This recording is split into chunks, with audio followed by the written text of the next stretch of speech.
एक तो आप कुछ बताती नहीं और सोच सोच के अपना बीपी बढ़ा लेती हैं। आप इतनी परेशान क्यों हैं? सुबह से देख रहा हूँ मैं।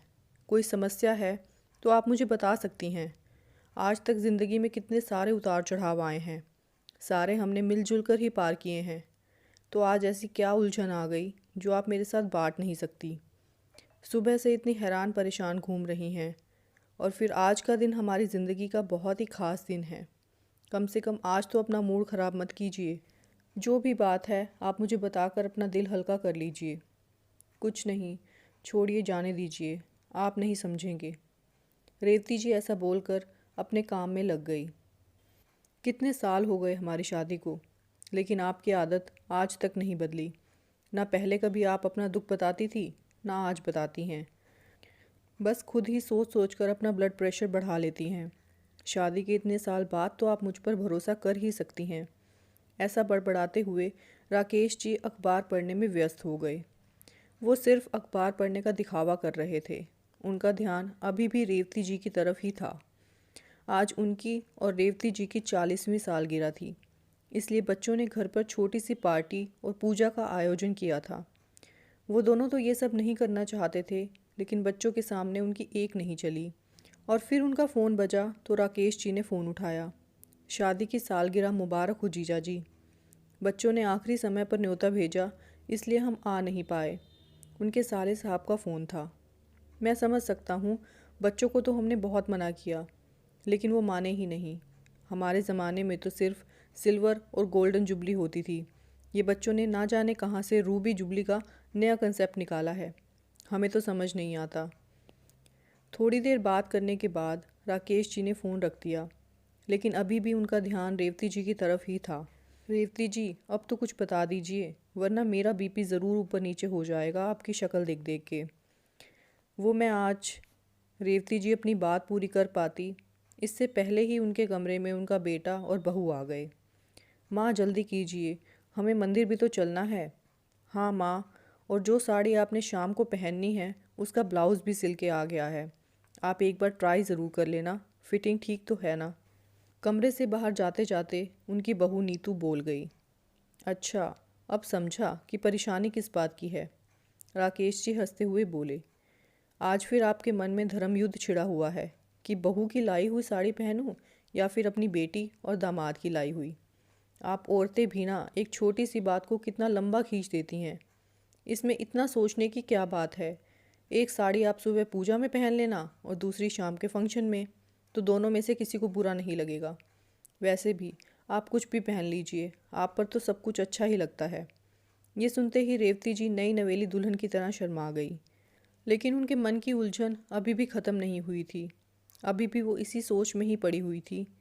माँ, आप अभी तक तैयार नहीं हुई? मेहमानों के आने का टाइम हो गया है। आपने तो अभी तक तैयार होने के लिए कोई सामान भी नहीं निकाला। ना ही आपकी साड़ी की मैचिंग चूड़ियाँ हैं, ना ही ब्लाउज़। चलिए जल्दी कीजिए, मैं आपकी हेल्प करती हूँ, बेटी सौम्या ने कमरे में आते ही कहा। वो बेटा, मैं सोच रही थी कि आज शाम को मैं तेरे भाई भाभी की दी हुई साड़ी पहन लूँ तो तुझे बुरा तो नहीं लगेगा। और वैसे भी मैं हमेशा तेरे ही लाए हुए कपड़े पहनती हूँ, तो अगर आज उनकी लाई हुई साड़ी पहन लूँगी तो उन्हें थोड़ा अच्छा लगेगा। माँ, आप ये कैसी बातें कर रही हैं? आप मेरे बारे में नहीं सोच सकती तो कोई बात नहीं, लेकिन कम से कम दामाद की इज़्ज़त तो रख लीजिए। वो इतने प्यार से आपके और पापा के लिए कपड़े लेकर आए हैं। अगर आप वो साड़ी आज नहीं पहनेंगे तो उन्हें कितना बुरा लगेगा।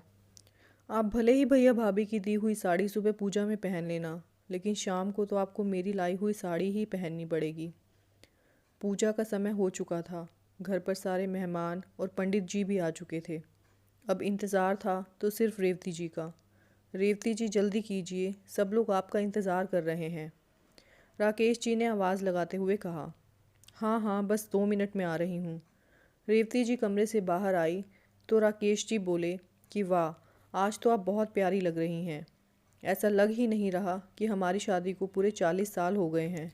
हाँ सच में माँ, आज आप अपनी शादी के जोड़े में बहुत ही प्यारी और बहुत ही खूबसूरत लग रही हैं। उनकी बहू नीतू ने उनके कान में बोला। माँ, ये क्या पहन लिया आपने? मम्मी जी और पापा जी क्या सोचेंगे? ये तो कितना ओल्ड फैशन लहंगा है। कम से कम मेरे ससुराल वालों के सामने मेरी थोड़ी इज्जत तो रख ली होती। जो साड़ी मैं आपके लिए लेकर आई थी वो क्यों नहीं पहनी आपने? सौम्या अपनी माँ से नाराज़ होते हुए बोली। दीदी, इस लहंगे में तो माँ कितनी प्यारी लग रही हैं। और वैसे भी आजकल फिर से इस तरह के लहंगे का कितना ट्रेंड है। और सबसे बड़ी बात तो ये है कि ये माँ की शादी का लहंगा है और इसे पहनने के लिए आज से बेहतर दिन भला और कौन सा हो सकता है। आप चिंता मत कीजिए, आपके ससुराल वालों के आने से पहले माँ इसे चेंज कर लेंगी और आपकी और जीजा जी की लाई हुई साड़ी पहन लेंगी। भाभी नीतू ने सौम्या को शांत करते हुए बोला। आज हमारा दिन है और ये लहंगा पहनने के लिए मैंने ही रेवती जी को कहा था। राकेश जी ने बात में हस्तक्षेप करते हुए बोला। सच में रेवती जी, आज आपने एक बार फिर से साबित कर दिया कि आप एक अच्छी सास और एक अच्छी माँ हैं। आज आपने बेटी और बहू में से किसी एक को भी ना चुनकर अपना फ़र्ज़ बखूबी निभाया है। रेवती जी का मन अब एकदम शांत था। उनके मन में किसी तरह की कोई उलझन नहीं थी और इसलिए वो अब बेहद खुश लग रही थी। दोस्तों, अक्सर हमारी ज़िंदगी में इस तरह की परिस्थितियाँ आती हैं जब हम उलझन में फंस जाते हैं। उस समय अगर हम थोड़ी सी समझदारी से काम लें तो हम अपनी हर मुश्किल को आसान कर सकते हैं, क्योंकि हमारे एक फ़ैसले से हमारे सारे रिश्तों में दूरियां आने से बच जाती हैं। इसलिए ये छोटे छोटे फ़ैसले हमारी ज़िंदगी में बहुत मायने रखते हैं।